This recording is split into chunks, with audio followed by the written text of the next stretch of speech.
la carrera y el día de hoy analizaremos el primer objetivo del desarrollo sostenible. Estamos hablando del fin de la pobreza. Como tema específico tenemos la pobreza frente a la desnutrición crónica infantil durante la pandemia. Y nuestra tesis preliminar es: la pobreza trae consigo la desnutrición infantil y con ello sus limitaciones. El día de hoy me encuentro con el ministro de la Salud, un representante de la OMS y un especialista en salud pública. Buenos días, soy el ministro de Salud, el doctor Bravo. Para entrar al tema, creo que debemos entender primero el concepto de pobreza. Pobreza es la carencia de algo y desnutrición infantil, según la UNESCO, es la carencia de nutrientes en el organismo a causa de la pobreza.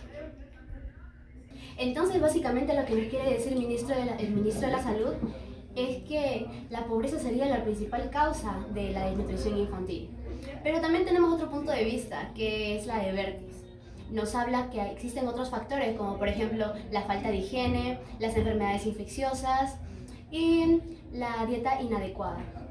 Ahora, hablando sobre los efectos que causa a largo plazo, según Beltrán, los efectos pueden ser el daño cognitivo del infante y también a largo plazo que va a haber un declive en cuanto al desempeño laboral. Soy el doctor Carmona, representante de la OMS, y ahora sería bueno abordar lo que es el tema de los derechos de la población infantil. Primero delimitando qué es la población infantil. Según la UNESCO, la población infantil son todos aquellos niños menores de 14 años. Y viendo cuáles son sus derechos, por ejemplo, Rosas, en la reflexión sobre la Convención Internacional de los Derechos del Niño, nos dice que legalmente se considera desde la concepción, antes y después del nacimiento, el niño tiene el derecho principalmente y por primero a la vida. Luego, abordando lo que son los más derechos, los derechos humanos y los derechos que lo corresponden como infante. Bien, ahora que el doctor Carmona tocó el tema de los derechos humanos, me gustaría citar a otro doctor, que es el doctor Carvajal, el cual publicó un artículo muy interesante. Este artículo se titula Estrategias de salud pública para la mitigación de la anemia en la población infantil, en el cual nos habla que sí, los niños tienen todos estos derechos y que también están declarados en la protección de los derechos universales del ser humano, y que el Estado de cada país debe ser el encargado de velar porque estos derechos se hagan respetar en los niños, sobre todo ahora que estamos tocando el tema de evitar la pobreza que nos conlleva a la desnutrición infantil. Entonces podemos concluir que los derechos del niño abordan desde antes de su nacimiento y estos deben ser velados continuamente por todos los gobiernos de los países. Exactamente. Ahora también quisiera citar en este punto a Caso Guijano, el cual en un artículo titulado Crónicas de una ausencia anunciada comenta que si bien es una obligación del Estado velar por los derechos de los infantes y evitar que la pobreza los afecte, el Estado no siempre lo hace. Y eso lo vimos ahora con la pandemia. De ahí el título, ¿no? Crónicas de una ausencia anunciada.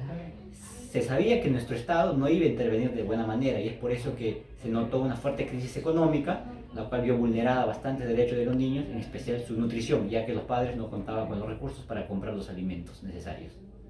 Especialista en salud pública, yo, el doctor Robles, opino que la relación entre pobreza y desnutrición está dada por diversos factores. Según Gallardo, esto se debería a una deficiencia del Estado, el cual no se podrá solucionar sin que se realice un adecuado plan de acción. Y en mi opinión, está relacionado por factores biológicos, ambientales, culturales e institucionales, los cuales han aumentado en los últimos años durante la pandemia. Muy bien, gracias por su intervención, doctor Robles. Ahora, las conclusiones que estamos llegando es: primeramente, la pobreza es una causa de la desnutrición infantil y hemos visto que con ello va a llevar a un declive del ámbito laboral y también al desarrollo cognitivo. Y en futuras generaciones también va a ocasionar diferentes limitaciones. Bien, otra conclusión que puedo sacar yo es que el Estado es quien debe de velar por todos estos derechos en cada país y así evitar pues que si hay una crisis como la pandemia que nos genere pobreza, tratar de disminuir en mayor medida que esto afecte demasiado, sobre todo en la nutrición de nuestros niños.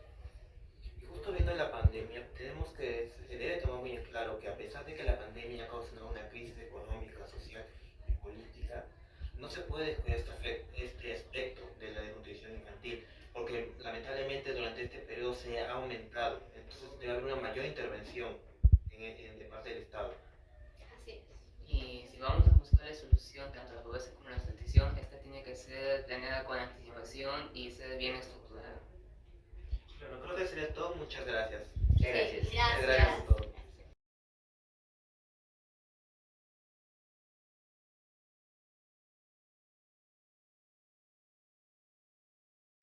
Nuestra primera pregunta fue: ¿considera usted que la pobreza es un factor que influye en la desnutrición infantil? Y esta fue nuestra primera respuesta. El 100% de la población comeña considera que sí influye. En nuestra siguiente pregunta, ¿qué crees que se debe hacer para frenar o acabar con la pobreza en nuestro país?